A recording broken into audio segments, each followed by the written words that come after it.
Agjencia e mbikëqyrjes policore bëri të ditur se ka arrestuar në flagrant shtetasin AH, 57 vjeç, me detyrë shefi zyrës së inspektim parandalimit në drejtorinë e shërbimit të MZSH-s pranë Bashkisë Korç, i dyshuar për veprat penale, drejtimi i automjetit në mënyrë të parregullt dhe largimi nga vendi i aksidentit. Sipas burimeve zyrtare, AH ka qenë duke drejtuar automjetin tip Volkswagen Passat kur është përplasur me një automjet tjetër tip Mercedes-Benz, që drejtohej nga shtetasi JS.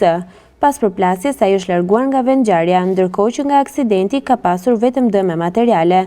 Në vijim të veprimeve procedurale ndaj AH është kryer testimi me aparatin Drager, ku ai ka rezultuar në gjendje të dehur në një nivel prej 1.07 mg, çka përbën shkelje të rënd të kodit rrugor.